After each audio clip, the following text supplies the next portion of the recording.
So a few summers ago, I took my kids to the beach and tried to release them, you know, like the sea turtles do, but they just stood there complaining about the heat and kept asking for snacks.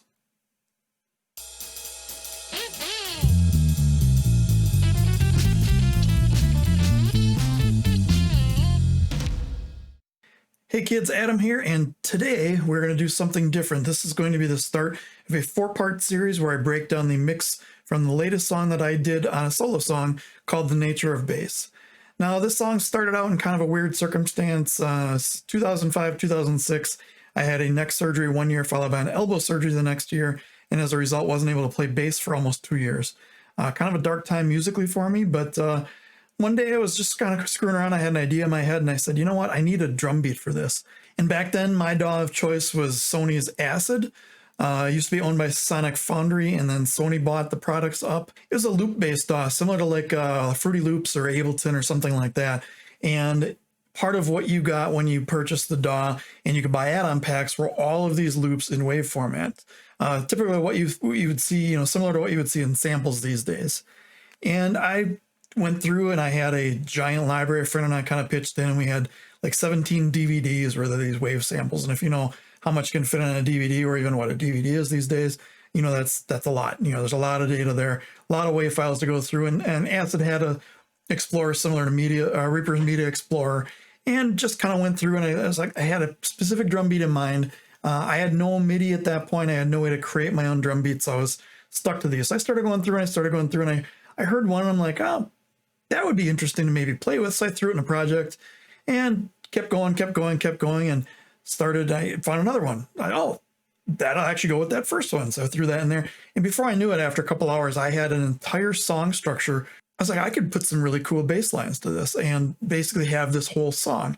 I didn't know what to name it at the time. One of the files was called like Ambient Drums or something. So I named it Ambient. And for 15 years, the name of the song was Ambient. And I would do things every once in a while. Every couple of months, I'd pull it on, I'd add something to it. I actually recorded some bass when I was able to play later 2006, or probably 2007-ish. I purchased a new bass at the time, back here, this jazz bass, and this brown Zon right here. Those I will be featuring in a video coming up, and decided, you know, hey, let's make a real song. Let's make an effort of it.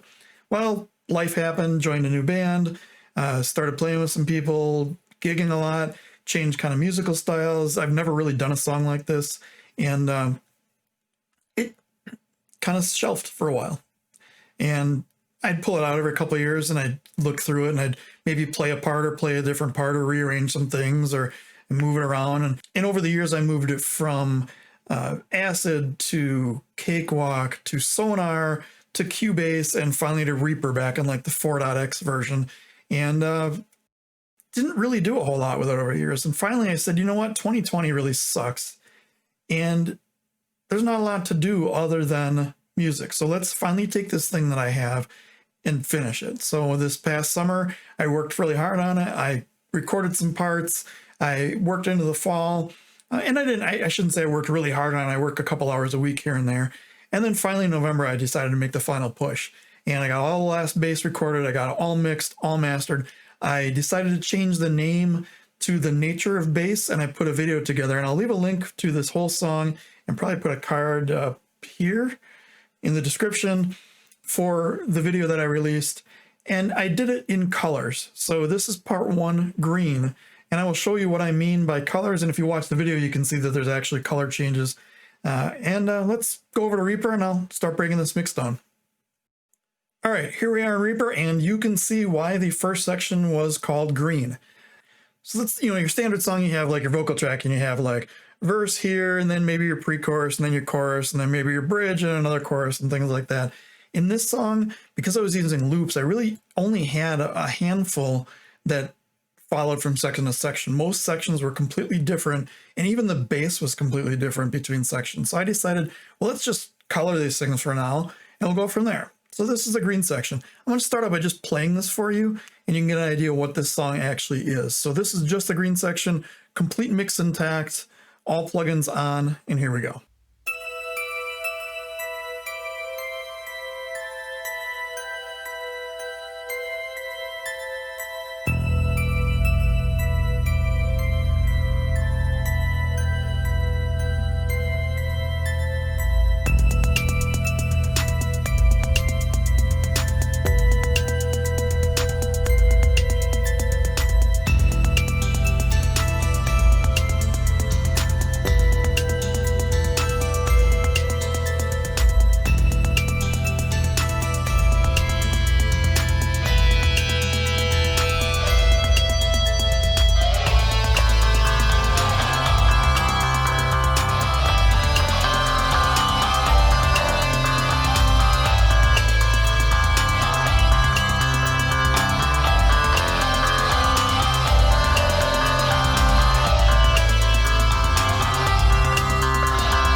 So there we have it, the first minute or so of the song, and it's the green section. And in the video, it's all green, it's forests, it's mountains and things like that.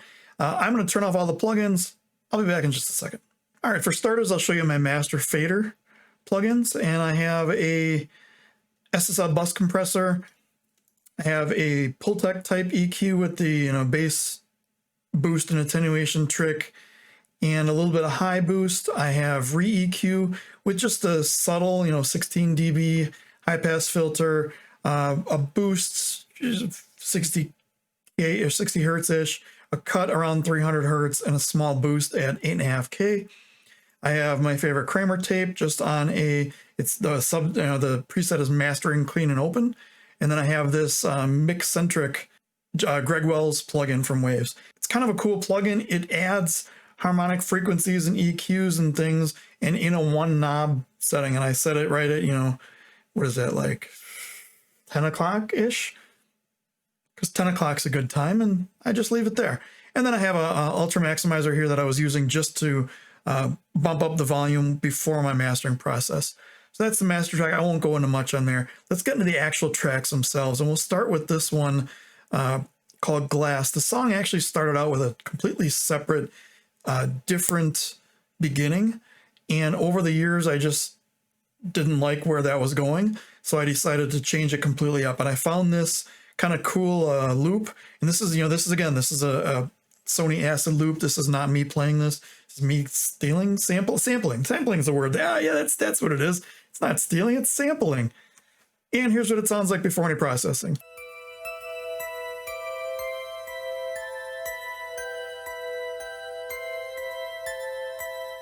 And that's one loop. And it just goes through. I just copied and pasted it. You can't see the loop in Reaper because it's been saved out to Waves so many different times. It's actually printed now. But that's one time through the loop. One of the things I wanted to do with this mix is work on the SSL channel and get my skills at that particular plugin better.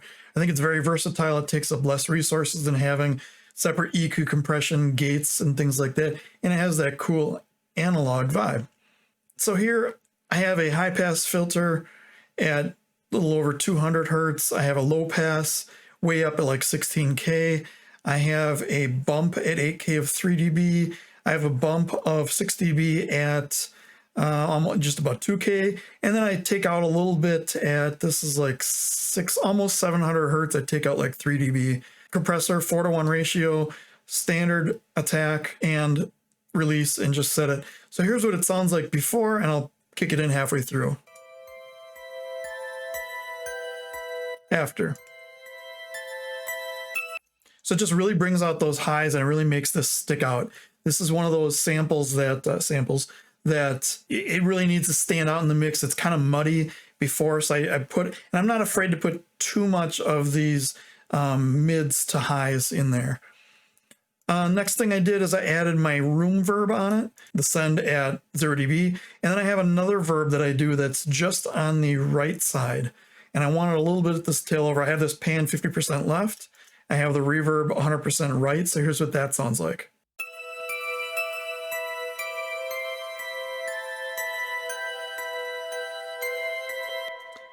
All right, the next thing we will add in here, I will add all the bass last. I'll go through all the instruments next, is this called a sci-fi drone, and that was probably just the name of the sound. And it's just this low droning sound effect.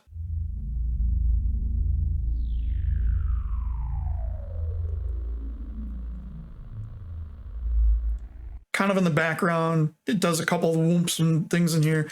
So what I did for this is I added a high bump to try to get some of those in there, 7 dB at 8K, and I took a little bit out at just over 300 hertz. This is, 310 hertz.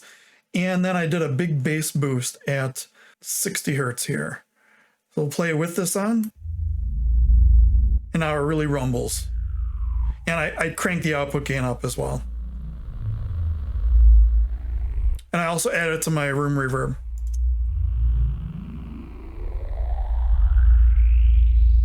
And now instead of being way in the background, that stands out a lot.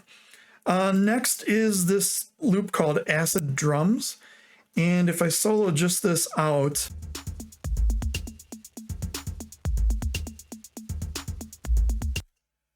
And believe it or not, this was the actual first loop that I found that I created the song based off of.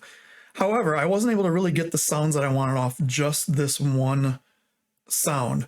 I did a bunch of things with the with this SSL channel here, and there's some high boosts, there's some low boosts, but it still doesn't really stick out once I get everything else in. I'll play this real quick. So what I did is I decided to split this into 3 channels, and it's essentially the low and the high channel. So in the low channel all by itself has a high pass filter just at 30 hertz, and in the high channel by itself has a low pass filter at 300 hertz. So the low is doing all basically the lows, and the highs are doing all the highs. So all 3 of these together now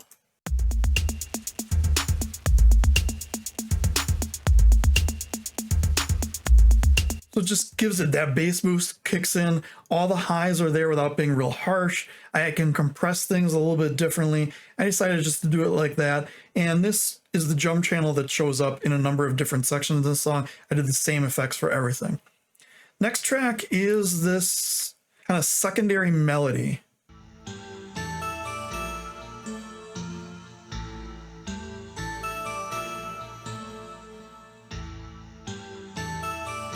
And for this, I wanted this to stick out a lot too. So I have a standard high pass filter. I put 3 dB boost at 5.5K, a bigger boost of almost 7 dB up there at a little over 3K, and then a bass boost as well. So with the EQ, and then of course, standard SSL compression.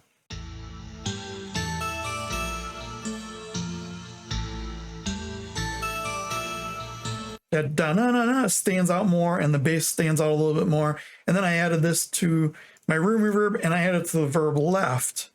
So essentially, if you play these 2 tracks together, the melody and the counter melody here,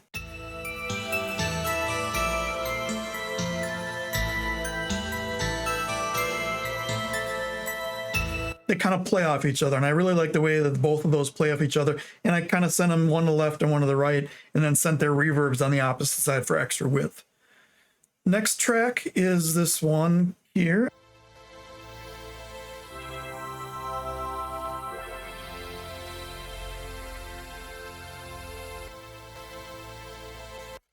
And again, I brought out a lot of the highs on this one because I really wanted that to stand out. As you'll see with the bass lead, that kind of follows the melody of the lead. And I actually wrote the bass lead before I found this file. It was just kind of a miracle that this one came in and sounded this good. So I did a high pass filter up over 100 hertz, did a large 9 dB boost at just over 6K, and a 6 dB boost at about 3.5K. And then I did a giant over 9 dB boost, almost 10 dB boost here up in that bassy range, 85 hertz. So we'll do before and after here quick.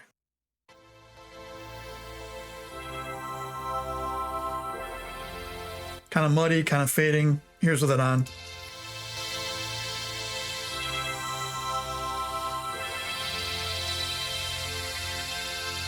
And it does add some hiss, but when everything's going on, you really don't even notice it. The last part of what I call the instruments here is just this little tail end thing. And for this one, I just did a couple slight EQ things with a giant bass boost of 12 dB at 60 hertz. And I put the reverb on there again. One trick you can do with a reverb, and this is in any mix, not even just this style of music, is if you put everything through the same room reverb, it sounds like the band is playing together in the same room. It gives it the same space. You don't have to put it all at the same levels. You change your level depending on how much verb you want for each thing. But because you're feeding it the same exact verb, it's kind of simulating playing in the same room or same hall. A little tip for you there. So with all the effects and all the compression EQ on it. And you hear that big bass thump in there. I really wanted that to tail off this section into the next section. So now we'll get into the bass parts. So the first bass part that I wrote was this, I wanted to simulate a loop. So I wrote, it's just a real easy like fifths and octaves tapping thing. And I added a delay on it originally. And over the years, somehow that delay got printed on the track. So I was going to redo it this year, and I felt, you know what, let's preserve some of the original bass lines. This was recorded in like 2007 or so, maybe 2008. And this is with no effects at all on it.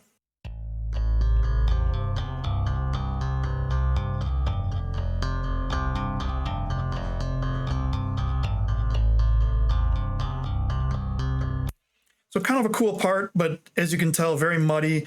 I didn't have the greatest interface at the time. It could have very easily recorded it, but again, I wanted this to be like a culmination of 15 years of my bass career in keeping some of that original bass. So I did a lot with this one, and I'll bring up this view.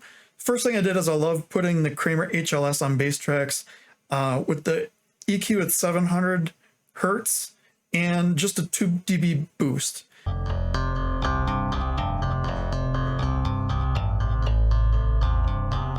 And with no volume boost, that already adds in a lot of volume and a lot of definition. Really like the way that sounds and how that that mid-rangey, bassy, mid-rangey, kind of low mids, but the good low mids for bass. Next one is the SSL channel, and I put a high-pass filter on. I put a low-pass filter on. I put kind of a high 5 dB boost at about 2K. I did a 6 dB boosts in that kind of low MIDI range of 1K. And then I took out where it kind of sounded boxy at 300. Tip for you, basses sound boxy somewhere around 300 hertz. It's anywhere from 250 to 450-ish. If you can find where, if you boost that frequency and it sounds like something's hitting a cardboard box, back off on it by a couple dB. I did 3 dB here. And then I found my basses typically sound better at 120 hertz. So I put a 4 dB boost at 120 hertz. And here's this without and then with.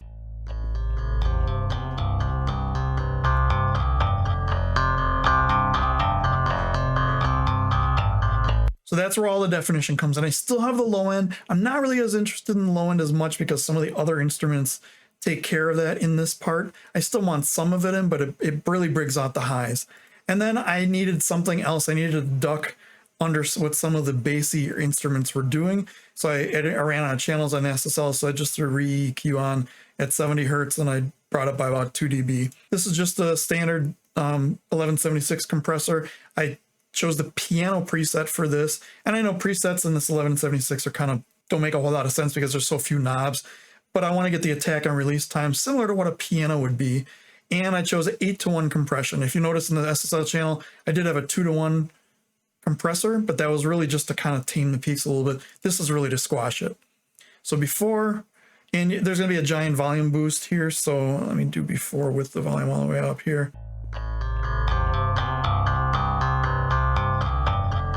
And then after,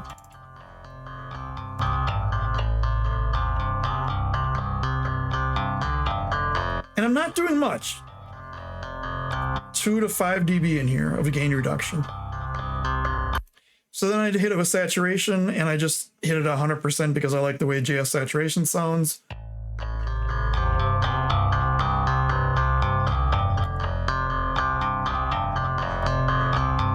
And then I hit it with a Kramer tape, and again I did a pretty big volume boost here as well.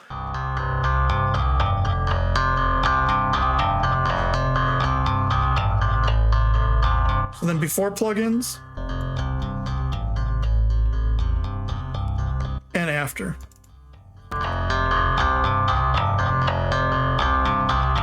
So before was very, very boomy, very muddy, not very useful, to the point where I should have probably re-recorded it. I decided not to. I decided to keep it. Next track is my lead bass. And yes, this is an actual bass playing this. Did harmonics leading into it and then played the part. I was going to re-record this one too because I actually printed this with all of the delay and reverb and effects on it way back in how many ever years ago I did this. But I decided again, let's keep this thing intact. So here's the original.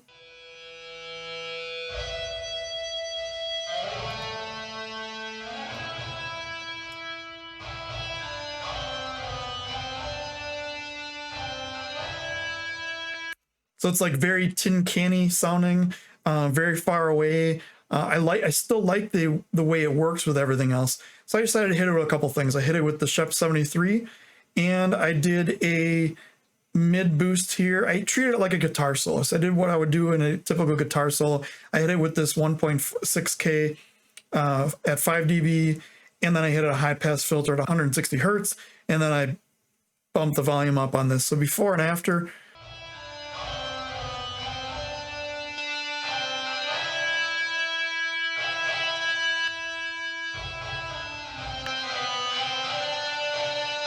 And it just brings out those highs and brings out, you know, I put a 2 dB boost or 3 dB boost at their high, which is like a 12K magic button kind of thing, or magic knob kind of thing.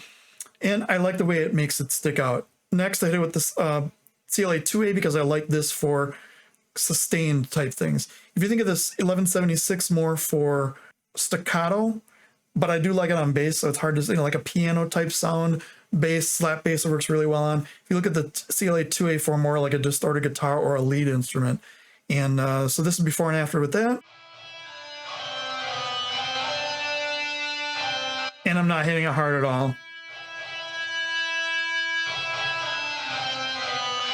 Next is Kramer tape, and I just chose a preset of lead guitar, lead electric guitar straight with no delay on it.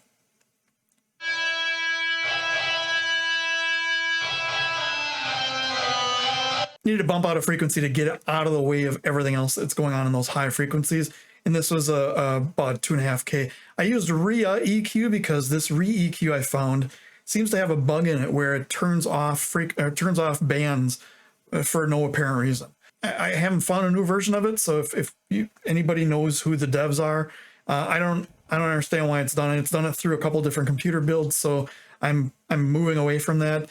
I'm probably going to go back to the Renaissance EQ from Waves, but for this, I just wanted something quick and easy to grab and just use something different. So I threw this in, and then, of course, the same reverb. Didn't hit it too hard, negative 13 dB gain on that. So here's it with everything on.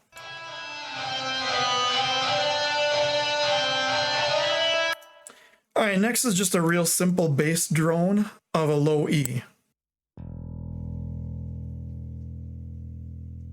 And I did every couple of measures. Not really too much exciting here, except for the fact low pass and high pass.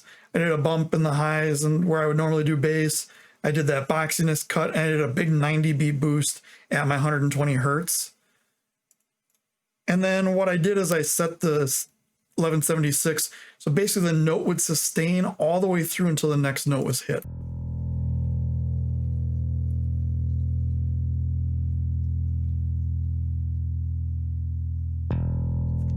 So I hit an 8 dB, 8 to 1 ratio, and I hit a really, really hard, like 10 dB of gain reduction.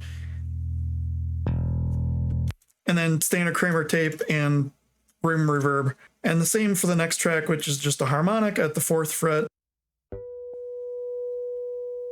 And I only did 2 of these, and I basically did the same thing where I set up my EQ and set up my 1176 to hold that note over to the next one. Or basically until as long as I could. And it's gone by now, but then it comes back in. And then, of course, reverb. And I left this one pretty high, up at only negative 3 dB. So between the reverb and the compression, it kind of helps tail it out, it helps it tail out. And then the only other thing I noticed I did here was I put a dip at 120 hertz on all the instruments.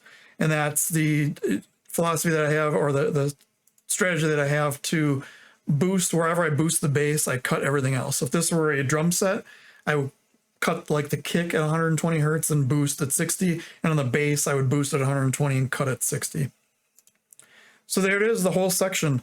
There's a number of cool things going on in here. And let me just play the bass and how these 2 notes go together.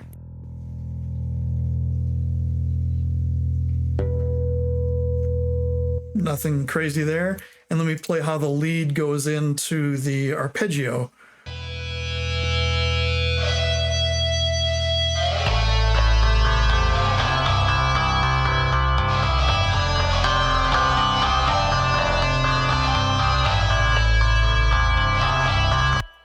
And then I'll show you how the lead bass goes in with this thing I found that follows the lead almost exactly.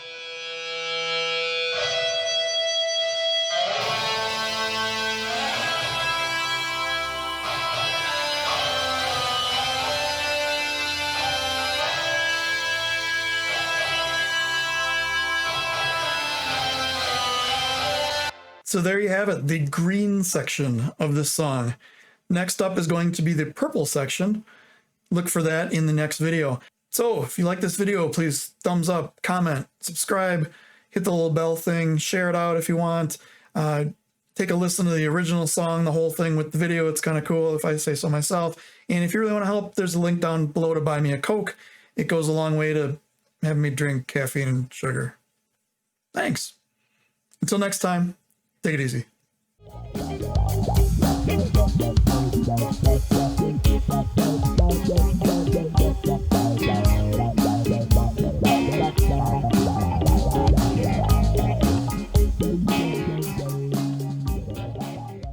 So if you like what you see here, like, comment, subscribe, share this to all your friends, or any of your friends that might like bass video mix breakdowns. Both of your friends that might like bass video mix breakdowns.